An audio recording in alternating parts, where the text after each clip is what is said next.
السلام علیکم ورحمۃ اللہ وبرکاتہ، نحمدہ ونصلی علی رسولہ الکریم، اما بعد فاعوذ باللہ من الشیطان الرجیم، بسم اللہ الرحمن الرحیم، رب اشرح لی صدری ویسر لی امری واحلل عقدۃ من لسانی یفقہوا قولی۔ ہمارا آج کا موضوع ہے دن بھر کرنے کے کام۔ ہماری زندگی کا ہر دن نہایت اہم دن ہے جو ہمیں زندگی میں ایک ہی بار ملتا ہے۔ جو دن گزر جاتا ہے وہ قیامت تک ہمیں واپس نہیں ملے گا، اس لیے ہمیں اپنے ہر دن کو سوچ سمجھ کر گزارنا چاہیے، اس سے بھرپور فائدہ اٹھانا چاہیے۔ ہر دن یادگار دن ہو، ہر دن ایسا دن ہو کہ جس کے بارے میں جب ہم قیامت کے دن اپنے اعمال نامے کو دیکھیں گے تو اس وقت ہم خوش ہو جائیں۔ ہماری زندگی ایک ایک دن سے مل کر بنتی ہے، دنوں سے مل کر ہفتے بنتے ہیں، ہفتوں سے مل کر مہینے، اور پھر سال، اور پھر سالوں پر محیط زندگی، جو کہ آخرت کے مقابلے میں بہت ہی تھوڑی ہے، بہت ہی چھوٹی ہے۔ اور دراصل یہ زندگی ہماری آخرت کی کھیتی ہے۔ یہاں ہم جو کچھ بوئیں گے، جو کچھ اگائیں گے، وہی کل کو پائیں گے۔ اس لیے بھی نہایت ضروری ہے کہ ہم اچھی اچھی چیزیں یہاں، اچھے اچھے اعمال ایسے کریں کہ کل جب ہم قیامت کے دن جائیں تو واقعی اپنی کھیتی کو دیکھ کر خوش ہو جائیں۔ سورۃ الحج میں اللہ تعالیٰ فرماتے ہیں، اور اس سے ایمان بھی بڑھتا ہے، اپنے دلوں کو ایمان سے سجائیں۔ وَلَٰكِنَّ اللَّهَ حَبَّبَ إِلَيْكُمُ الْإِيمَانَ وَزَيَّنَهُ فِي قُلُوبِكُمْ۔ اپنے آپ کو دیکھا کریں کہ کیا میرے دل میں ایمان کا حسن ہے، خوبصورتی ہے، اور ایمان میں اضافے میں جو چیزیں مددگار ہوتی ہیں وہ ہیں اللہ تعالیٰ کی اطاعت اور پسند کے کام کرنا، امانت کی حفاظت کرنا، سچ بولنا، ایمان کے مزین ہونے کی دعا کرنا، ایمان گھٹانے والے کاموں سے بچنا، چاہے وہ زبان کے گناہ ہوں یا ویسے گناہ ہوں، اور ایمان والے ساتھی تلاش کرنا، نیک صحبت۔ یعنی اب کووڈ کے دنوں میں آپ لوگوں سے ملنے کے لیے نہیں جا سکتے، لیکن آپ کال کر سکتے ہیں، آپ بات کر سکتے ہیں، لیکن ان لوگوں سے بات کرنے سے پرہیز کیجیے جو صرف غیبت سنانے والے ہوں، یا آپ کو صرف منفی باتیں کر کے آپ کو پریشان کرنے والے ہوں۔ ان کو کسی کام لگا دیجیے تاکہ وہ آپ آپ کو نشانہ نہ بنائے، آپ کو ڈسٹ بن نہ بنائے، کہ وہ صرف آپ اپنے مسائل ہر وقت آپ کے سر پہ ڈالتے رہیں اور آپ ان کی وجہ سے پریشان رہیں، چاہے وہ آپ کے رشتہ داروں میں سے ہوں، چاہے وہ آپ کی اولاد میں سے ہوں، چاہے آپ کے والدین میں سے ہوں، چاہے آپ کے بہن بھائیوں میں سے ہوں، کیونکہ یہی قریبی رشتے ہوتے ہیں جو بعض اوقات ہمارے لیے آزمائش بن جاتے ہیں، اور ان کی زندگی میں مسائل ہوتے ہیں، وہ جب بات کرتے ہیں وہ کسی نہ کسی کی شکایت کرتے ہیں، کسی نہ کسی کی غیبت کرتے ہیں، کوئی شوہر کی کر رہا ہے، اور کوئی بچوں کی کر رہا ہے، اور کوئی بہن بھائیوں کی کر رہا ہے، اور کوئی کسی رشتہ دار کی، کوئی نیبر کی۔ تو اس چیز سے آپ نے پوری طرح بچنا ہے۔ آپ ان کو کسی ایسے کام لگا سکتے ہیں، علم سیکھنے سکھانے کے کام میں، کسی ویلفیئر کے کام میں، کسی کی خدمت کے کام میں، کہ جس سے ان کی زندگی میں خوشی آئے اور دھیان بٹے، اور وہ ہر وقت آپ کو اس قسم کی باتیں نہ کریں۔ اور اگر وہ نہیں باز آتے تو ان کو آپ اچھی طریقے سے سمجھا بھی سکتے ہیں کہ یہ کام آپ کے اور میرے دونوں کے ایمان کے لیے بھی درست نہیں، اور ہماری آخرت کے لیے بھی درست نہیں۔ ایک دفعہ شاید ان کو یہ بات کڑوی لگے، لیکن یہ ہے کہ آئندہ کے لیے وہ سنبھل جائیں گے۔ پھر اسی طرح یہ ہے کہ قلبی طہارت کے ساتھ ساتھ اپنی جسمانی طہارت کا بھی روزانہ اہتمام کریں۔ اپنے جسم، ناخن، بدن، ان تمام چیزوں کے بارے میں فکر مند رہیں۔ ابو ہریرہ کہتے ہیں 5 چیزیں فطری ہیں: ختنہ کرنا، زیر ناف بال صاف کرنا، بغل کے بال اکھاڑنا، ناخن تراشنا، مونچھیں کتروانا۔ اور خواتین اپنے اعتبار سے جو بھی صفائی کے طور طریقے ہیں جو انہوں نے اختیار کرنے ہیں ان کا بھی دن مقرر کریں۔ مثلاً اگر آپ نے ہر فرائیڈے مقرر کر رکھا ہے یا ہر سنڈے مقرر کر رکھا ہے، اگر آپ اپنی پرسنل ہائیجین کے لیے ٹائم فکس کر لیں گے تو انشاءاللہ آپ کو مشکل نہیں ہوگی۔ لیکن باقی ڈیلی نمازوں میں وضو کرتے ہوئے اچھی طرح اپنے آپ کو صاف کریں، ساتھ مسواک کریں۔ رسول اللہ صلی اللہ علیہ وسلم جب دن یا رات میں جب بھی سو کے اٹھتے تو وضو سے پہلے مسواک کیا کرتے تھے۔ آپ فرماتے ہیں اگر مجھے یہ ڈرنا ہوتا کہ میں مومنوں پر مشقت ڈال دوں گا تو میں انہیں ہر نماز کے وقت مسواک کا حکم دیتا۔ تو آپ اپنے وضو کی جگہ پر مسواک رکھ دیجئے۔ اگر مسواک کرنا آپ کو مشکل لگتا ہے ہر وقت تو ایک دفعہ دن میں کم از کم پراپر مسواک کریں، اور باقی اوقات میں ٹوتھ برش کے ساتھ بھی آپ اپنے دانتوں کو ہلکا پھلکا پھیر کے یہ کام کر سکتے ہیں۔ حضرت سمرہ سے مرفوعاً روایت ہے، یعنی رسول اللہ صلی اللہ علیہ وسلم نے فرمایا اپنے منہ کو مسواک کے ساتھ پاک رکھو کیونکہ یہ قرآن کا راستہ ہے۔ تو اپنے منہ کی صفائی اور اپنی زبان کی صفائی اور اپنے گلے کی صفائی، ان چیزوں کا بھی خاص خیال رکھیں۔ اور پھر وضو کے بعد دعا پڑھنا نہ بھولیں، یہ اپنے ڈیلی کے کاموں میں اگر آپ کو یاد نہیں رہتا تو کہیں لکھ کے لگا لیں۔ رسول اللہ صلی اللہ علیہ وسلم نے فرمایا جو وضو کرے اور اچھی طرح وضو کرے پھر یوں کہے اشہد ان لا الہ الا اللہ وحدہ لا شریک لہ واشہد ان محمدا عبدہ ورسولہ اللہم اجعلنی من التوابین واجعلنی من المتطہرین، اس کے لیے جنت کے 8 دروازے کھول دیے جائیں گے، وہ ان میں سے جس میں سے چاہے داخل ہو جائے۔ سبحان اللہ، کتنی مختصر سی دعا ہے لیکن کتنا بڑا اجر ہے، اس لیے اس کو نہ بھولیں۔ پھر اسی طرح یہ ہے کہ وضو کے بعد اگر آپ آذان سن رہے ہیں تو آذان کا جواب دینا نہ بھولیں۔ رسول اللہ صلی اللہ علیہ وسلم نے فرمایا جو شخص آذان سن کر یہ کہے یعنی اللہم رب ھذہ الدعوۃ التامہ والصلاۃ القائمہ آت محمدا الوسیلۃ والفضیلہ وابعثہ مقاما محمودا الذی وعدتہ، تو یہ قیامت کے دن نبی صلی اللہ علیہ وسلم کی اس کے لیے شفاعت جائز ہو جائے گی، لازم ہو جائے گی۔ حلت لہ شفاعتی یوم القیامہ، یعنی جو آذان کے بعد کی دعا پڑھے گا نبی صلی اللہ علیہ وسلم کی شفاعت پائے گا۔ اور اسی طرح وہ دعا کی قبولیت کا وقت ہوتا ہے، اس وقت کے لیے دعا سوچ رکھے کہ میں نے کیا دعا مانگنی۔ ایک نماز سے دوسری نماز کے بیچ میں جو چیز آپ کو بودر کرے، پریشان کرے، نیکسٹ آذان سے پہلے سوچ رکھے کہ میں نے آذان کے بعد بھی یہ دعا خاص مانگنی، لیکن اس کے بیچ میں بھی آپ مانگ سکتے ہیں، اس منع نہیں ہے۔ پھر اسی طرح یہ ہے کہ اپنی جسمانی صحت کا خیال رکھنے کے لیے صرف کھانا پینا ہی کافی نہیں ہے بلکہ ورزش بھی ضروری ہے۔ آپ بریدنگ ایکسرسائز کریں، آپ اسٹریچز کریں، آپ واک کریں اور اس میں 7 اذکار شامل کر لیں، یعنی اس ٹائم پر انسان اپنے اذکار مقرر کر لیں، جیسے تسبیحات ہیں، درود شریف ہے، استغفار ہے۔ واک کرتے وقت یہ سب پڑھنا بہت آسان بھی ہوتا ہے اور واک بھی بورنگ نہیں ہوتی، وہ آسان ہو جاتی ہے۔ اور پھر اگر ایک وقت میں آپ کو زیادہ ٹائم نہیں ملتا واک کرنے کا، 2 منٹ کر لیجئے، 5 منٹ کر لیجئے، ایک تسبیح کی دیر میں کر لیجئے، دن میں کئی دفعہ 5 منٹ بھی اگر آپ کریں گے تو انشاءاللہ اس سے آپ کا جسم مضبوط رہے گا۔ اور پھر یہ کہ جسمانی مضبوطی کے ساتھ ساتھ اپنی جذباتی صحت کا بھی ضرور خیال رکھیں، اور جذباتی صحت کے لیے ضروری ہے کہ اللہ پر توکل ہو، اللہ سے محبت ہو، اللہ سبحانہ وتعالیٰ کے ساتھ ایک تعلق ہو، دل ہی دل میں اللہ کو پکاریں، اس کو یاد کریں اور اس سے محبت پر خوش ہو جائیں۔ یعنی محبت جو ہے وہ انسان کو خوشی بخشتی ہے، تو جس شخص کی زندگی میں رب کی محبت آ جائے اس سے زیادہ خوش قسمت کوئی نہیں، اور اسی کو اپنا وکیل سمجھیں، اسی پر بھروسہ کریں، اسی سے دعائیں مانگیں، اسی سے لو لگائیں، اسی سے اپنے سارے شکوے شکایتیں کریں، اسی کو اپنے ساری مشکلات بتائیں اور اسی سے حل مانگیں۔ رب المشرق والمغرب لا الہ الا ہو فاتخذہ وکیلا، یہ سورۃ المزمل کی آیت ہے۔ شروع میں نبی صلی اللہ علیہ وسلم نے جب تبلیغ کا کام شروع کیا تو کیسی مشکلات پیش آئی، لیکن آپ کو کیا بتایا گیا کہ اللہ رب العزت ہی کو اپنا وکیل بنائیں، اسی کو کارساز سمجھیں، اور اگر کہیں خوف خطرہ محسوس ہو تو اپنے آپ کو اپنے رب کی پناہ میں دیں۔ سورۃ غافر میں آتا ہے وقال موسیٰ انی عذت بربی وربکم انی عذت بربی وربکم من کل متکبر لا یؤمن بیوم الحساب۔ موسیٰ علیہ السلام کو جب فرعونیوں کا خوف ہوا تو انہوں نے کہا بے شک میں نے اپنے رب اور تمہارے رب کی پناہ لے لی، ہر اس متکبر سے جو یوم حساب پر ایمان نہیں رکھتا۔ تو جو چیز آپ کو کسی انسان کی طرف سے کوئی خوف محسوس ہو، کہیں پریشانی محسوس ہو، تو فوراً اس آیت کو پڑھ کر بلند آواز میں اپنے آپ کو تسلی دیں۔ حقیقت یہ ہے کہ قرآن مجید کے ساتھ اگر آپ کا تعلق مضبوط ہو تو آپ کو روزانہ کے مسائل کا حل اس میں ملتا ہی چلا جائے گا، اور حالات جس طرح کے بھی ہوں اللہ کی رحمت سے پر امید رہیں۔ اور اللہ کی رحمت کس کے قریب ہوتی ہے؟ محسنین کے، ان رحمت اللہ قریب من المحسنین۔ چاہے آپ طوفانوں کی زد میں ہو پھر بھی اللہ کی طرف رجوع کریں۔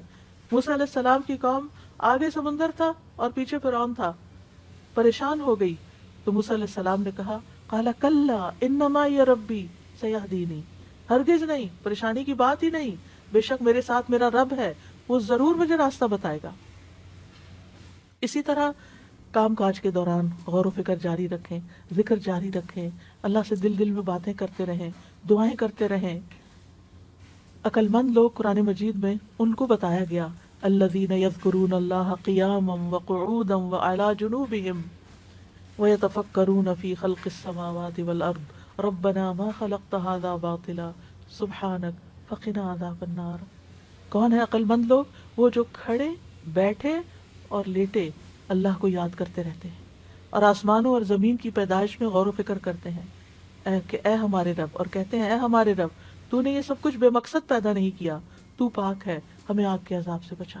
اور خاص طور پر جب آپ کچن میں کام کر رہے ہوں، کوکنگ کر رہے ہوں، اس وقت روزانہ کوشش کرے کہ آگ کے عذاب سے پناہ کی دعا کرے، کیونکہ وہاں آگ قریب ہوتی ہے تو انسان کے پھر دل سے دعا نکلتی ہے۔ یعنی اس سے بہتر موقع کوئی نہیں ہوتا کہ جب انسان آگ سے بچنے کی دعا کرے۔ تو کہنے کا مطلب یہ ہے کہ ذکر صرف مصلے پر نہیں ہوتا، ذکر چلتے پھرتے اٹھتے بیٹھتے کام کاج کرتے آپ کی زبان اللہ کے ذکر سے تر رہے، اور کیونکہ اللہ کا ذکر جو ہے کثرت سے کرنا کامیابی کا باعث ہے۔ سورۃ انفال میں آتا ہے وَاذْكُرُوا اللَّهَ كَثِيرًا لَعَلَّكُمْ تُفْلِحُونَ، اور اللہ کو بہت زیادہ یاد کرو تاکہ تم فلاح پاؤ۔ الا بذکر اللہ تطمئن القلوب، سن لو اللہ کی یاد سے دل اطمینان پاتے ہیں۔ اور سب سے افضل ذکر کیا ہے؟ لا الہ الا اللہ، خصوصاً جب دل گھبرائے تو کثرت سے پڑھے لا الہ الا اللہ۔ اس کا یہ مطلب نہیں کہ صرف ایک تسبیح کر کے رکھ دیں، اٹھتے بیٹھتے بھی لا الہ الا اللہ، اللہ اکبر، الحمدللہ، اللہ تیرا شکر ہے، سبحان اللہ، استغفر اللہ، یہ زبان پہ جاری ہوتے رہنے چاہیے تاکہ جب موت کا وقت آئے تو ذکر کرنے میں، لا الہ الا اللہ پڑھنے میں کوئی مشکل نہ ہو۔ پھر اسی طرح لا حول ولا قوت الا باللہ، رسول اللہ صلی اللہ علیہ وسلم نے حضرت ابو ہریرہ سے فرمایا لا حول ولا قوت الا باللہ زیادہ پڑھا کرو، یہ جنت کے خزانوں میں سے ایک خزانہ ہے۔ یعنی جنت میں اگر آپ کو خزانے چاہیے تو لا حول کی کثرت کر دیں، کثرت سے توبہ استغفار بھی کرنی چاہیے، کیونکہ استغفار سے رحمت کے دروازے کھلتے ہیں، دنیا کی ساری مشکلات حل ہوتی ہیں۔ اور پھر مسلسل استغفار گناہوں کو مٹاتا ہے، رزق کو کھینچ لاتا ہے، اولاد میں خیر و بھلائی ہوتی ہے، اور اللہ تعالیٰ دنیا کی نعمتیں بھی کثرت سے دیتے ہیں، جیسے کہ سورۃ نوح میں آتا ہے کہ آسمان سے بارشیں بھی برسیں گی، مال اور بیٹوں سے بھی تمہاری مدد ہوگی، اور اگر مال میں کمی ہے یا بیٹوں کی طرف سے پریشانی ہے تو وہ بھی اللہ تعالیٰ دور کرے گا، اور تمہیں باغات عطا کرے گا، تمہارے لیے نہریں جاری کر دے گا۔ پھر یہ ہے کہ دن بھر کے کاموں کو آپ آرگنائز کر کے کریں، یعنی اپنے آپ کو جتنا آپ ڈسپلن کریں گے اتنا ہی آپ کا دن زیادہ پروڈکٹیو ہوگا۔ وقت کا بہتر سے بہتر استعمال کریں۔ رسول اللہ صلی اللہ علیہ وسلم نے فرمایا 2 نعمتیں ایسی ہیں جن کے بارے میں اکثر لوگ خسارے میں ہیں، ایک تندرستی اور دوسرے فراغت۔ بہت سے لوگ بہت سی چیزیں سوچتے ہیں لیکن کر نہیں پاتے، اور جب کرنے لگتے ہیں تو تھوڑی دیر میں دھیان ادھر ادھر ہو جاتا ہے اور پھر ہر چیز بکھر جاتی ہے۔ اینڈ آف دا ڈے انسان کہتا ہے میں نے تو کچھ کیا ہی نہیں، اور پریشانی پر پریشانی بڑھتی چلی جاتی ہے۔ اور چونکہ ہر انسان کی زندگی میں کوئی نہ کوئی امتحان ہوتا ہے، پریشانی ہوتی ہے، تو بعض اوقات انسان اس پریشانی میں اتنا مغلوب ہو جاتا ہے کہ جو بھی اس نے اپنے کام سوچے ہوتے ہیں وہ سارے ایک طرف رکھ کے کوئی ذہنی تفریح کا سامان کر لیتا ہے۔ اور آج کل تو بہت بڑا فتنہ ہے کہ موبائل ہمارے ہاتھ میں ہے، کوئی ڈرامہ لگا لیتا ہے اور کوئی گانا سننا شروع کر دیتا ہے، اور کوئی کسی طرح کی بھی ویڈیو دیکھ کے ایک کے بعد ایک شروع ہو جاتی ہیں، اور اس طرح جو کرنے کے کام ہے وہ سارے دھرے کے دھرے رہ جاتے ہیں۔ تو اس چیز کے بارے میں آپ نے بہت کانشیس ہونا ہے، کیونکہ انسان اگر ان چیزوں میں پڑا رہے تو چھوٹی چھوٹی پریشانیاں اس کو ڈسٹریکٹ کر سکتی ہیں، اور چھوٹی چھوٹی خوشیوں کا حصول اس کو ڈسٹریکٹ کر سکتا ہے، تو پھر انسان کا ایک دن بھی ضائع ہوا تو سمجھے اس نے بہت بڑا نقصان کیا۔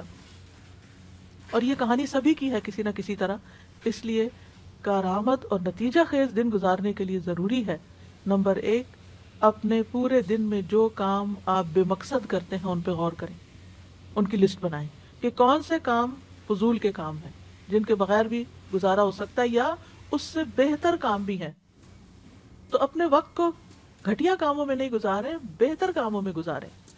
دوسرا یہ کہ اپنے سارے دن کے کاموں کے نتائج بھی دیکھیں کہ اس کا رزلٹ کیا ہے، آؤٹ کم کیا ہے، میں نے جو اس چیز پہ اتنا وقت لگا دیا تو میں نے کیا کمایا، کیا حاصل کیا۔ بعض اوقات ہم ایسے ہی کوئی لغو سی چیز دیکھنا شروع کر دیتے ہیں اور کہتے ہیں اس میں بھی لرننگ ہے، اینڈ میں پوچھے کیا لرن کیا، کیا سیکھا، کیونکہ بہت وقت صرف ایک نفس کی خواہش ہوتی ہے جس کے پیچھے انسان چل رہا ہوتا ہے۔ پھر یہ ہے کہ نمبر 3 اپنے مقصد پر نظر رکھیں کہ میرا کسی بھی کام کے کرنے کے پیچھے مقصد کیا ہے، یہ کام میں کیوں کر رہا ہوں. کوئی بھی مصروفیت آپ نے جو استعمال یعنی اختیار کی ہے یا شروع کی ہے، اور اس مقصد کے راستے میں جو چیز رکاوٹ ہے اس رکاوٹ کو پہلے دور کریں، ورنہ آپ منزل پہ نہیں پہنچ سکتے. پھر اسی طرح یہ کہ اہم اور ضروری، چوتھی چیز یہ کہ اپنے اہم اور ضروری کاموں کو متعین کریں. یہ چیزیں میری زندگی میں بہت امپورٹنٹ ہیں جنہیں میں نے کرنا ہے، اور ان کو لکھ لیں باقاعدہ. یعنی اہم ترین کاموں کو، یعنی اپنی پرائرٹی لسٹ بنائیں، اہم ترین کاموں کو لکھ لیں. جو آپ کا ٹارگٹ ہے، جو گول آپ حاصل کرنا چاہتے ہیں، اس کے لیے کیا چیز مددگار ہوگی اس کو بھی ساتھ لکھ لیں. مثلا آپ نے ایک کام لکھا کہ مجھے یہ کام کرنا ہے، چاہے آپ لکھنے کا کوئی کام ہے یا پکانے کا ہے یا کوئی صدقہ خیرات کا یا ویلفیئر کا یا جس بھی طرح کا کوئی کام ہے، یا آپ کی ڈیوٹی سے ریلیٹڈ کوئی کام ہے. تو ویسے تو سارے کام بڑے اہم لگ رہے ہوتے ہیں، لیکن اہم ترین کاموں کو ٹاپ پرائرٹی پر رکھیں کہ یہ مجھے پہلے کرنا ہے، اور کس طرح کرنا ہے وہ بھی ساتھ پلان کریں. اور پھر یہ ہے کہ جب کام شروع کریں تو پانچویں چیز یہ ہے کہ اپنے مقصد کو حاصل کرنے کے لیے فوکسڈ رہیں. کیونکہ بہت سے لوگ سب کچھ کر لیتے ہیں لیکن جب کام شروع کرتے ہیں تو اس پہ فوکس نہیں کرتے، لہٰذا کام ختم نہیں ہوتا. رکاوٹ آتی ہے تو اس کو دور کریں، سولوشن نکالیں، حل نکالیں. اور اگر ایک طریقے سے آپ کا ٹارگٹ حاصل نہیں ہوا تو کوئی دوسرا طریقہ اختیار کریں. امید کے ساتھ کام کریں، مایوس نہ ہو، کیونکہ یہ نہیں ہوتا کہ جو چیز ہم سوچیں وہ ویسے ہی ہو بھی جائے. بعض اوقات ہو جاتی ہے اور بعض اوقات نہیں بھی ہوتی. اور چھٹی بات یہ ہے کہ سستی سے بچیں اور کاموں کو لٹکائیں نہیں، اچھا بعد میں صحیح، اچھا کل صحیح، اچھا صبح صحیح. اور ساتویں بات یہ کہ جب روٹین نہیں ہوتی تو پھر بہت سے کام چھوٹ جاتے ہیں. اپنی ڈیلی روٹین سیٹ کریں. آپ سمجھیں کہ آپ کے دن کے 24 گھنٹے آپ کے پاس 24 باکسز ہیں. آپ دیکھیں کہ آپ نے ہر گھنٹے میں اس باکس کے اندر کیا ڈالا ہے. کوئی فائدے کی چیز ڈالی ہے، کوئی بیکار اسٹفنگ کی ہے، یا کوئی کوڑا کرکٹ ڈال دیا. اور قیامت کے دن جب آپ جا کے وہ باکس کھولیں گے تو آپ کو پتہ چلے گا کہ یہ گھنٹہ بھی بیکار تھا، اور یہ بھی، یہ میں نے کیوں کیا. اس وقت پھر پریشان ہونے کا فائدہ نہیں. تو اگر آپ امیجنری باکسز بھی بنا لیں، یا آپ اپنے کسی کاغذ کو لے کے اس پہ 24 خانے ڈال کے اپنا ٹائم ٹیبل بنائیں اور ٹائم لکھ لیں. جس ٹائم سے آپ شروع کریں گے وہیں پہ جا کے ختم ہوگا. آپ شیٹ کے اوپر سارے خانے، جو نیند کا ٹائم ہے اس کو آپ الگ کر لیں، اور باقی جو بیداری کے ٹائم ہے ان کو آپ لکیر لگا کے ہر گھنٹے کا کام لکھیں کہ اس گھنٹے میں مجھے کیا کرنا ہے. اگر آپ وہ لکھ لیں گے تو پھر کوشش کریں کہ اس گھنٹے میں وہی کام کریں، کوئی اور نہ کریں، الا یہ کہ کوئی بہت بڑی ایمرجنسی ہو تو پھر اس کام کو کسی اور کام کے ساتھ آپ ملا سکتے ہیں. تو جب تک آپ کی ڈیلی روٹین نہیں ہوگی، گھڑی کے ساتھ آپ نہیں چلیں گے تو آپ کا ڈے پروڈکٹیو نہیں ہوگا. بہت ضروری ہے کہ ہر چیز کے لیے وقت نکالا جائے، اپنی جسمانی ضروریات کے لیے بھی، روحانی ضروریات کے لیے بھی، ذہنی ضروریات کے لیے بھی، جذباتی ضروریات کے لیے بھی، دین کے کاموں کے لیے بھی. اور پھر اس کے لیے اپنے نفس سے جہاد کرنا ہوگا، کیونکہ ان النفس لامارۃ بالسوء، نفس تو انسان کو برائیوں پر بہت اکساتا ہے، اور نفس کے خلاف جہاد سب سے افضل جہاد ہے. نبی صلی اللہ علیہ وسلم نے فرمایا، اللہ عز و جل کی ذات کی خاطر تیرا اپنے نفس اور خواہش سے جہاد کرنا افضل جہاد ہے. اور اس میں کبھی اپنی نیند کو قربان کرنا اور کبھی اپنی کسی پسندیدہ چیز کو قربان کرنا کہ نہیں اب اس چیز کا وقت نہیں. لٹرلی بہت دفعہ ایسا ہوتا ہے کہ جیسے پیاس بھی لگی ہوتی ہے یا بھوک بھی شدید لگی ہوتی ہے، لیکن نہیں وقت ہوتا وہ کھانے کا، کھانے کے لیے وقت نہیں نکلتا، کیونکہ اس سے زیادہ اہم کام کوئی اور ہوتا ہے. تو انسان یہ جو قربانی کرتا ہے اس وقت اپنے کھانے پینے کی یا اپنے آرام کی، یہی نفس کے ساتھ جہاد ہے کہ مجھے میری پرائرٹی یہ ہے اور یہ کام آج مجھے کرنا ہے اور یہ میرے ٹارگٹس ہیں، ان کو میں نے اچیو کرنا ہے. تو انشاءاللہ اللہ سبحانہ وتعالیٰ بہت آسانی کریں گے. اور کچھ چیزیں آپ پھر ملٹی ٹاسکنگ میں بھی لا سکتے ہیں، دو کام اکٹھے بھی کر سکتے ہیں تاکہ آپ کا وقت بچے. اور اگر آپ وقت میں برکت لانا چاہتے ہیں نا تو 5 نمازیں وقت کی پابندی کے ساتھ ادا کریں، کیونکہ ان الصلاۃ کانت علی المؤمنین کتابا موقوتا، بے شک نماز ایمان والوں پر ہمیشہ سے ایسا فرض ہے جس کا وقت مقرر کیا ہوا ہے. اور سب سے افضل عمل کیا ہے؟ نماز کو اس کے اول وقت پر ادا کرنا. نمازوں کے وقت کو ضائع کرنے والے کے لیے ہلاکت ہے. فویل للمصلین الذین هم عن صلاتهم ساہون. یہ کون لوگ ہیں؟ یہ وہ لوگ ہیں جو اپنے وقت کو ٹال کے نماز پڑھتے ہیں لیکن تاخیر سے پڑھتے ہیں.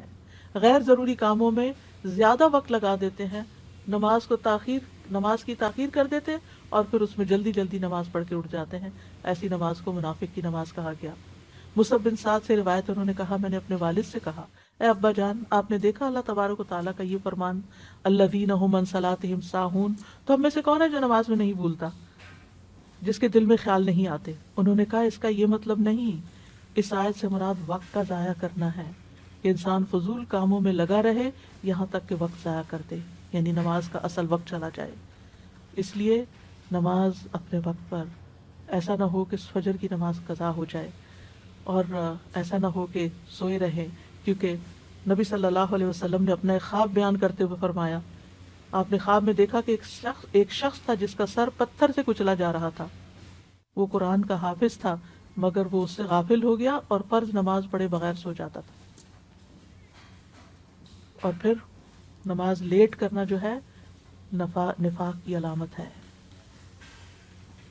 منافق سورج کو دیکھتا رہتا ہے، جب شیطان کے دو سینگوں کے درمیان وہ ہوتا ہے، یعنی غروب ہونے کے قریب ہوتا ہے، تو اٹھ کر 4 ٹھونگے مارنے لگ جاتا ہے اور ان میں اللہ کا ذکر نہیں کرتا.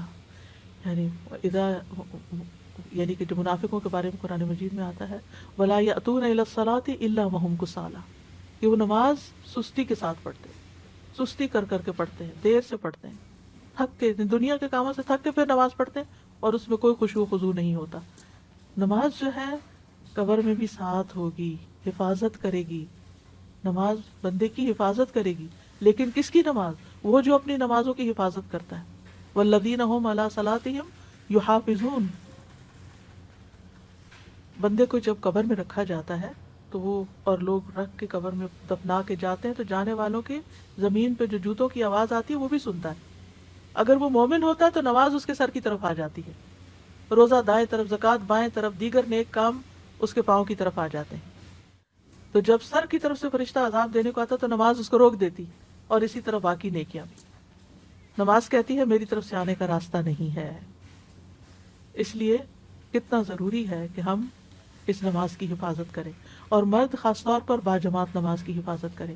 اگر گھر میں 2 مرد بھی ہیں اور مسجد بہت دور ہے کہ ہر وقت نہیں جا سکتے تو اکیلے اکیلے نماز پڑھنے کی بجائے جماعت سے پڑھیں. اور اگر گھر کی خواتین بھی ساتھ شامل ہونا چاہیں تو موسٹ ویلکم. اور اگر مسجد بھیج سکتے ہیں اور بچے چھوٹے ہیں، یعنی آپ خود تو نہیں جا سکتی لیکن ان کو مسجد لے جا بھی سکتی ہیں اگر آپ کے ہسبینڈ مصروف ہیں یا وہ اویلیبل نہیں ہے، تاکہ بچے مسجد کی عادت ڈالیں. اور پھر نماز کے وقت سے ذرا پہلے جائیں تاکہ نماز کی سنتیں ادا ہوں. جو شخص دن میں 12 رکعتیں ادا کرے اس کے لیے جنت میں گھر بنا دیا جاتا ہے. 2 فجر سے پہلے، 4 ظہر سے پہلے، 2 ظہر کے بعد، 2 مغرب کے بعد اور 2 عشاء کے بعد. یہ 12 رکعتیں بنتی ہیں. آپ دیکھیے کہ اگر ہر روز آپ کے لیے جنت میں ایک محل تیار ہو رہا ہے، ایک محل تیار ہو رہا ہے، ایک محل تیار ہو رہا ہے، سوچیے آپ نے وہاں ہمیشہ رہنا ہے، ہمیشہ ہمیشہ. بہت نہیں ہے. سوچیے کبھی دل پھٹنے کو آتا ہے جب انسان یہ سوچتا ہے. اور ہر روز ایک نئے محل میں، ہر روز ایک نئے محل میں، کیونکہ اس نے دنیا میں اتنے محلات ہر روز سنتیں پڑھ کے بنا لی ہے کہ ہر روز اس کے لیے ایک نئی نعمت ہے. یہ وہ چیزیں جن کی دنیا میں لوگ تمنا کرتے ہیں، لیکن دنیا میں یہ سب کچھ نہیں مل سکتا. دن کی 12 رکعتیں ادا کرنے میں زیادہ سے زیادہ کتنا ٹائم لگ جائے گا؟ آدھا گھنٹہ. 2 رکعتیں پڑھنے میں 4 منٹ لگتے ہیں، اور 12 کے 24 منٹ، 6 منٹ اوپر لگا لے، آدھے گھنٹے کی بات ہے، لیکن کتنا بڑا سودا ہے آپ کا اور کتنا بڑا نفع. صرف 1 سال کے دوران جو سنت موقدہ پڑھتا ہے اور نہیں پڑھتا اس کے درمیان 4320 رکعات کا فرق ہو جاتا ہے. 1 رکعت وتر پڑھنے اور نہ پڑھنے والے کے درمیان 365 رکعت کا فرق ہو جاتا ہے. چاشت کی 2 رکعتیں پڑھنے اور نہ پڑھنے والے کے درمیان 703 رکعتوں کا فرق ہو جاتا ہے. اور جو سنتوں کی پابندی کرتا ہے اور جو نہیں کرتا ان کے درمیان 5415 رکعتوں کا فرق ہو جاتا ہے. اور ہر رکعت میں 2 سجدے ہوتے ہیں. تو صرف 1 سال میں کتنے درجے کھو دیے انسان نے، صرف 1 سال میں. تو اگر 40 سال زندگی میں اس نے ہر روز اتنے سجدے ادا کیے تو قیامت کے دن کتنا اونچا مقام ہوگا. تو اس لیے اس کو نہ کھوئیں. شروع میں مشکل ہوگی، نفس پہ بھاری ہوگا، عادت نہیں نا تو مشکل پڑے گی. لیکن اگر آپ ایک دفعہ اللہ سے اچھی طرح دعا کریں اور بار بار کریں، ایک دفعہ نہیں، ایک دفعہ شروع کر لیں، کچھ ہی دنوں میں آپ کا دل ہی نہیں لگے گا اگر آپ نے سنت نہیں پڑھی ہوگی. اور پھر یہ کہ ہر چیز میں اللہ سبحانہ وتعالیٰ کی طرف رجوع کریں. کوئی بھی پریشانی ہو، کوئی بھی ضرورت ہو، فوراً فوراً اس کی طرف توجہ. کیونکہ جو روگردانی کرتا ہے اللہ سے، تو اللہ سبحانہ وتعالیٰ اس کو، جیسے حدیث میں آتا ہے، حدیث قدسی میں اللہ تعالیٰ فرماتے ہیں اے ابن آدم اپنے آپ کو میری عبادت کے لیے فارغ کر لو، میں تیرے دل کو غنا سے اور تیرے ہاتھ کو رزق سے بھر دوں گا. اور اے ابن آدم تو مجھ سے دور نہ ہو، ورنہ میں تیرے دل کو فقر سے اور تیرے ہاتھ کو مصروفیت سے بھر دوں گا. دنیا میں اتنا مصروف کرے گا اللہ کہ پھر عبادت کے لیے وقت نہیں ملے گا، اور دنیا تو یہی رہ جائے گی. جتنا مرضی سجا بنا لے، جتنی مرضی بڑھا لے. اور پھر یہ کہ ہر کام عبادت سمجھتے ہوئے کریں. ہر کام، جیسے کھانا پکانا، واشنگ کرنا، لانڈری کرنا، گھر کی صفائی کرنا، برتن دھونا، ساری چیزیں، ساری کی ساری چیزیں عبادت ہے، کیونکہ آپ دوسروں کی خدمت کر رہے ہیں. اور اس میں کبھی بھی کسی پہ احسان نہ جتائیں، نہ اپنے بچوں پہ، نہ شوہر پہ، نہ کسی اور پہ. اور پھر یہ کہ نیکیوں میں سبقت لے جائیں، آگے بڑھیں. یعنی جو لوگ نیک کام میں جلدی کرتے ہیں اولئک یسارعون فی الخیرات وہم لہا سابقون، جو لوگ نیک کاموں میں جلدی کرتے ہیں یہی ان میں آگے نکلنے والے ہیں. کوشش کریں کہ نیکی کے ہر کام میں حصہ ڈالیں.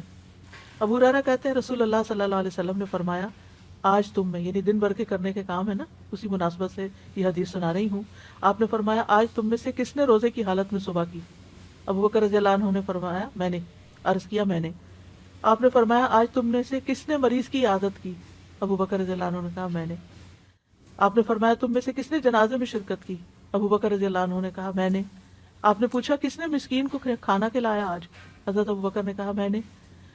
مروان کہتے ہیں مجھے معلوم ہوا کہ اس پر نبی صلی اللہ علیہ وسلم نے فرمایا کہ جب کسی شخص میں ایک دن میں یہ ساری خصلتیں جمع ہو جائیں، یعنی یہ سارے کام وہ ایک دن میں کر لے، دن بھر کرنے کے کاموں میں اگر یہ موقع مل گئے اور اس نے کر لیے، وہ جنت میں ضرور داخل ہوگا. کتنی بڑی بات ہے. لیکن ہم بعض اوقات ہمیں پتہ بھی ہوتا ہے، اور پھر مردوں کے لیے خاص طور پہ جنازہ پڑھنا، تو اس میں ایک جنازے کا جو ثواب ہے 2 قرات کے برابر، کوئی قرات جو ہے وہ پہاڑ برابر ہوتا ہے. تو جب ایک صحابی کو دیر سے یہ حدیث پتہ چلی تو وہ ہاتھ ملنے لگے، یعنی پچھتانے لگے کہ ہم نے اتنے کی رات ضائع کر دی ہے. کتنے مواقع تھے. بہت سے لوگ حرم جاتے ہیں، وہاں جنازہ پڑھنے کا وقت بھی ہوتا ہے لیکن اس کو نکل پڑتے ہیں. تو وہ کتنے منٹ لگتے، چند اور منٹ. جو دعا یاد کر لے انسان اور بخشش کرتا رہے، اور جب دوسروں کے لیے آپ کریں گے تو کوئی آپ کے لیے بھی کرے گا. پھر یہ کہ نیکیوں کے کام کرنے کے ساتھ ساتھ گناہوں سے ضرور بچیں، یعنی نافرمانی کے کاموں سے بچیں. یہ بھی کرنے کا کام ہے. جہنم کے سامنے رکھے نا انسان تو گناہوں سے بچ سکتا ہے. جہنم کی حقیقت جب سمجھ آ جاتی ہے نا انسان کو، تو زندگی کا رخ بدل جاتا ہے، زندگی تبدیل ہو جاتی ہے. تو اس لیے اچھے کام بھی کریں لیکن ساتھ برائیوں سے بچیں بھی ضرور. یعنی ایسے کام نہ کریں کہ جس سے لوگوں کو اذیت ہو، دوسروں کو اریٹیٹ نہ کریں، نیگ نہ کریں. کوئی ایسا کام نہ کریں کہ جس سے دوسرا آپ سے بیزار ہونے لگے. جو اور اس کے لیے کرائیٹیریا، جو اپنے لیے پسند نہیں وہ دوسرے کے لیے بھی نہ کریں. پھر یہ ہے کہ اللہ کی محبت کی خاطر، اللہ کے چہرے کی خاطر یہ کام کیا کریں کہ لوگوں سے اچھے اخلاق سے پیش آئیں، کیونکہ میزان میں سب سے بھاری نیکی اچھا اخلاق ہوگا.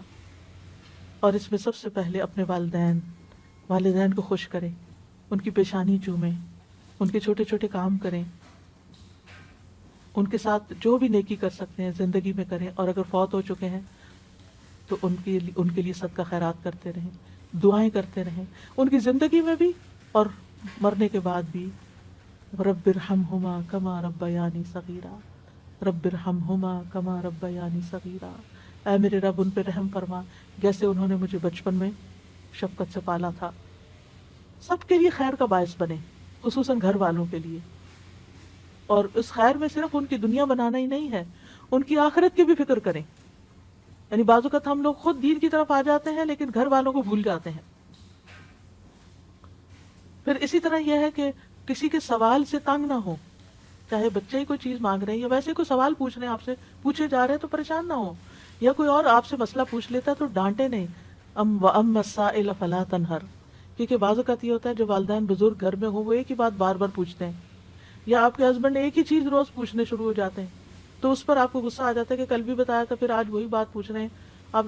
تو اس لیے بہتر یہ ہے کہ اس وقت اپنے آپ کو کنٹرول کر لیں اور یا آپ جواباً سوال کر دیں کہ آپ کا کیا خیال ہے، آپ ذرا سوچیں، ذہن پہ زور ڈالیں.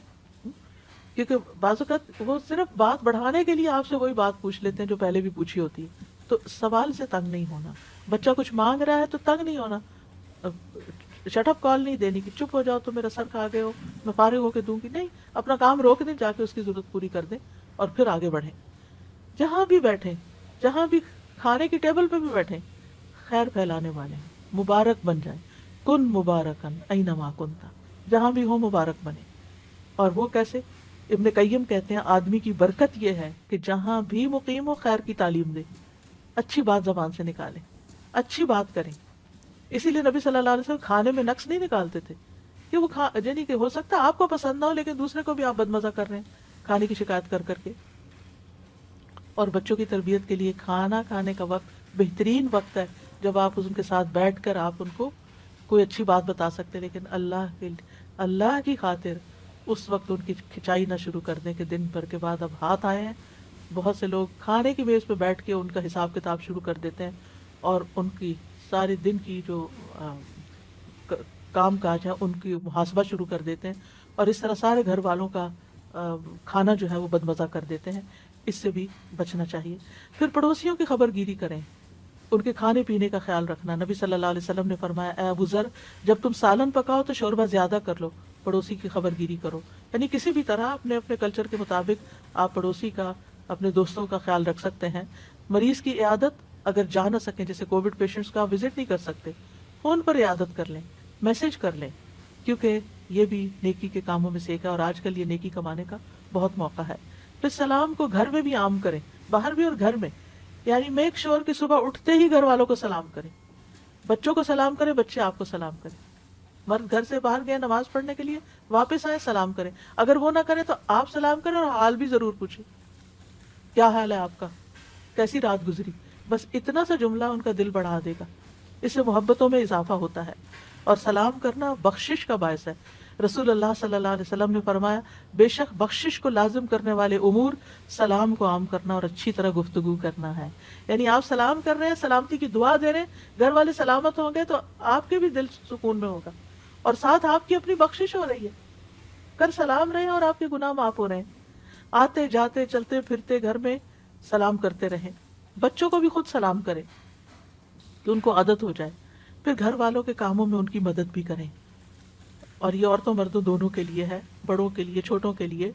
حضرت عائشہ سے اسود نے پوچھا کہ نبی صلی اللہ علیہ وسلم اپنے گھر میں کیا کرتے تھے. انہوں نے کہا کہ نبی صلی اللہ علیہ وسلم اپنے گھر کا کام کاج کیا کرتے تھے اور ان کی خدمت کرتے تھے. جب نماز کا وقت ہوتا تو کام چھوڑ کر نماز کے لیے چلے جاتے. ایک اور روایت میں ہے کسی نے پوچھا کہ آپ گھر میں کیا کرتے تھے. کہا کہ وہ بھی انسانوں کی طرح انسان تھے. وہ اپنے کپڑوں کو صاف کرتے، بکری کا دودھ دو لیتے، اپنے کام خود کر لیتے تھے. یعنی نبی صلی اللہ علیہ وسلم. تو پھر بیٹوں کو بھی عادت ڈالنی چاہیے یا مردوں کو بھی کہ گھر والوں کے ساتھ تعاون کرے. اور اگر ان کے پاس وقت بالکل نہیں تو گھر والوں کی مدد کے لیے کچھ نہ کچھ انتظام کریں. نبی صلی اللہ علیہ وسلم نے فرمایا تم میں سے بہتر وہ ہے جو اپنے گھر والوں کے لیے بہتر ہو، اور تم سب کی نسبت میں اپنے گھر والوں کے لیے بہتر ہوں. اور اسی طرح گھر والوں پر خوش دلی سے خرچ کرنا چاہیے، خصوصاً مردوں کو جن کے اوپر نان نفقہ فرض ہے، سنت نفل نہیں ہے، فرض ہے. آدمی اپنی ذات پہ، اپنی بیوی بچوں پہ اور اپنے خادم پہ جو خرچ کرتا ہے وہ صدقہ ہوتا ہے. پھر اسی طرح یہ ہے کہ باہم گفتگو سے ماحول کو خوشگوار رکھیں. ہر وقت تلخ باتیں نہ کریں، ہر وقت گھر والوں کے استاد نہ بنے رہیں، ہر وقت انسٹرکشن نہ دیتے رہیں، کسی غلطی پر بہت زیادہ سرزنش نہ کریں. تھوڑی سی بات سے احساس دلائیں، ورنہ آپ کی خاموشی بھی بہت بڑا سبق ہے. بات کرتے ہوئے یاد رکھیں کہ آپ کی ہر بات لکھی جا رہی ہے، فرشتے لکھ رہے ہیں، کرام کاتبین لکھ رہے ہیں. اور اگر آپ اپنی زبان کی حفاظت کریں گے تو نبی صلی اللہ علیہ وسلم نے اس کو خوشخبری دی ہے. فرمایا خوشخبری ہے اس کے لیے جس نے اپنی زبان پہ قابو پا لیا. قیل و قال چھوڑ دے، یعنی اس نے کہا اس کی بات اس کی بات. آج کل چونکہ کووڈ پھیلا ہوا ہے تو گھر میں بعض اوقات کوئی ویکسین کے خلاف بات شروع کر دیتا ہے، کوئی کسی بیماری کے بارے میں، تو اس پر اچھے سے توجہ دلانی چاہیے کہ یہ لوگوں کی باتیں ہیں، اس پر صحیح علم حاصل کرنے کی ضرورت ہے. اور پھر لایانی گفتگو سے بچیں. اچھا اور سنائیں کیا حال ہے، پھر تھوڑی دیر کے بعد اچھا اور سنائیں کیا حال ہے. یہ جملہ بول بول کے لوگوں سے بیکار کی باتیں نہ کروائیں. رسول اللہ صلی اللہ علیہ وسلم نے فرمایا انسان کے اسلام کی خوبی یہ ہے کہ وہ بے فائدہ چیزوں کو چھوڑ دے، اور بعض اوقات وہ بے فائدہ چیزیں اذیت والی بھی بن جاتی ہیں دوسرے کے لیے. بعض اوقات ہم دوسرے کی بات کاٹ دیتے ہیں تو اس سے دوسروں کو تکلیف پہنچتی ہے. پھر یہ کہ ان چھوٹے چھوٹے گناہوں کے ازالے کے لیے کثرت سے صدقہ کریں. قرآن مجید میں آتا ہے کہ مرتے وقت یا مرنے کے بعد میت کیا چاہے گی؟ رب لولا اخرتنی الی اجل قریب فاصدق، اے میرے رب تو نے مجھے قریبی مہلت کیوں نہ دی کہ میں صدقہ کرتا. اہل علم کہتے ہیں میت صدقے کا اس لیے کہتی ہے کیونکہ موت کے بعد وہ صدقہ کا بہت بڑا فائدہ دیکھتی ہے کہ صدقہ کرتا تو میرے لیے آج کتنی خوشیاں ہوتی ہیں. لہٰذا کثرت سے صدقہ کریں، اور خواتین کو تو خصوصاً نبی صلی اللہ علیہ وسلم نے صدقے کی تلقین کی. اور اس کے لیے کوئی ضروری نہیں ہوتا کہ آپ ہر روز کو مال کا بہت بڑا پورشن صدقہ کریں، تھوڑا تھوڑا بھی کرنا. پھر کبھی کوئی کھانے کی چیز کرنا، کبھی اگر کوئی لینے والا نہیں بھی ہے تو آپ کوائن باکس رکھیں گھر میں، ایسی جگہ پر اپنے روز کا صدقہ ڈالتے رہیں، اور پھر اکٹھا بھی آپ مسجد جائیں یا کہیں جائیں تو وہاں جمع کرا سکتے ہیں. پھر خاص طور پر فقراء اور مساکین جو آپ کے اپنے خاندان میں ہیں یا آپ کے جان پہچان کے لوگوں میں ہیں، ان کے بارے میں فکر مند ہو اور اکٹھا کر کے ان کو بھی آپ بھیج سکتے ہیں. رسول اللہ صلی اللہ علیہ وسلم نے فرمایا مسلمان کا وہ مال کتنا عمدہ ہے جس میں سے کسی مسکین، یتیم اور مسافر کو دیا جائے. اور اسی طرح زائد ضرورت چیزیں جو ہیں گھر میں ان کو بھی نکالتے رہیں، ضرورت مندوں تک پہنچاتے رہیں، اور اس طرح دوسروں کے دل خوش کرتے رہیں. نبی صلی اللہ علیہ وسلم نے فرمایا مومن کو خوش کرنا، اس کا قرض ادا کرنا، اس کی ضرورت پوری کرنا، اس سے کسی مصیبت کو دور کرنا افضل اعمال میں سے ہے. یعنی کسی کا دل آپ خوش کر دیں گے تو آپ نے بہترین کام کیا. پھر اسی طرح بات بات پہ غصے سے بچیں، ناراض ہونے سے بچیں، ایٹیٹیوڈ دکھانے سے بچیں، قطع رحمی سے بچیں، چھوٹی چھوٹی باتوں پر بہت بڑا ری ایکشن ظاہر نہ کریں، دوسروں کو معاف کرنے والے بنیں. فاصفح الصفح الجمیل، صبر جمیل کے ساتھ ہی الصفح الجمیل آتا ہے. قرآن مجید میں آتا ہے ایمان والو تمہاری بیویوں اور بچوں میں سے، ازواج کا لفظ آتا ہے بیوی شوہر دونوں کے لیے ہو سکتا ہے، بعض تمہارے دشمن ہیں سو ان سے ہوشیار رہو، اور اگر تم معاف کر دو اور درگزر کرو تو بے شک اللہ بھی بے حد بخشنے والا نہایت رحم والا ہے. لہذا بہت ضروری ہے کہ ہم گھر والوں کی غلطیاں معاف کر کے دل صاف کرتے رہیں. فرمایا تمہارے مال اور تمہاری اولاد تو محض ایک آزمائش ہے، اور جو اللہ کے پاس ہے وہ بہت بڑے اجر والا ہے. واللہ عندہ اجر عظیم، اور اللہ کے پاس بہت بڑا اجر ہے. کسی پر ظلم کرنے سے بچیں، مظلوم کی آہ سے بچیں. مظلوم کی بد دعا عرش تک جاتی ہے، چاہے وہ آپ کا بچہ ہی کیوں نہ ہو. دل کی سختی سے بچیں، کیونکہ محروم ہے وہ شخص جس کی نماز میں خشوع نہیں اور وہ روتا نہیں. کوشش کریں دن کی کسی نہ کسی نماز میں آپ کو رونا ضرور آئے. پھر اسی طرح برے خیالات اور بدگمانیوں سے بچیں. خود بھی سکون میں رہیں گے، دوسروں کے لیے بھی سکون کا باعث ہوں گے. بدگمانیوں کو دل میں جڑ نہ پکڑنے دیں. اسی طرح آپ غیبت سے بچ سکیں گے اور بہتان تراشی سے بچ سکیں گے. مشکل آ جائے تو صبر اور نماز سے مدد مانگیں. انبیاء کا طریقہ یہ تھا کہ جب کوئی پریشانی آتی فوراً نماز کی طرف لپکتے تھے. پریشانی اور غم میں لا الہ الا اللہ پڑھے، یہ عرش تک جانے والا کلمہ ہے. دعاؤں کو لازم کر لیں، اٹھتے بیٹھتے دل میں چھوٹی سی کوئی مشکل آ گئی نا فوراً دیر اینڈ دین دعا کریں، اور تنگی کے بعد آسانی کا انتظار کریں. ان مع العسر یسرا فان مع العسر یسرا، کیونکہ صبر کے مدد جو ہے صبر کے ساتھ آتی ہے، تنگی کے ساتھ ہی کشادگی ہے، اور سختی کے ساتھ آسانی بھی ہے. اور پھر اس طرح دن میں ان چیزوں پر عمل کرتے ہوئے جب رات ہو تو آپ کا آخری کام اللہ کا ذکر ہو. سونے کے مسنون اذکار جو ہیں، یعنی سوتے وقت کے مسنون اذکار، ان کو پڑھنا نہ بھولیں. سورۃ ملک پڑھیں. سورۃ ملک عذاب قبر سے بچانے والی ہے. ہمیں نہیں پتا ہماری یہ رات آخری رات ہو، اور پھر انسان اپنے آپ کو اللہ کی حفاظت میں دے کر سوئے. اگر باوضو سو سکیں تو بہت اچھا ہے، کیونکہ جب بھی آپ کی آنکھ کھلے گی اور آپ سائڈ بھی بدلیں گے تو فرشتہ آپ کے لیے دعا کرتا رہے گا، جو اس کام پر مقرر ہو جائے گا آپ کے لیے کہ آپ کے لیے بخشش کی دعا کرے. تو ایک مومن کا دن پروڈکٹیو دن ہوتا ہے. میں نے باقی روزمرہ کی روٹین سے متعلق باتیں اس لیے نہیں کی کہ ہر ایک کے اپنے دنیا کے کام جو ہیں الگ الگ ہیں، لیکن جب آپ اپنے کاموں کا اور عبادات کا وقت مقرر کریں گے اور نیکی کے یہ کام کریں گے تو انشاءاللہ خیر ہی خیر ہوگی.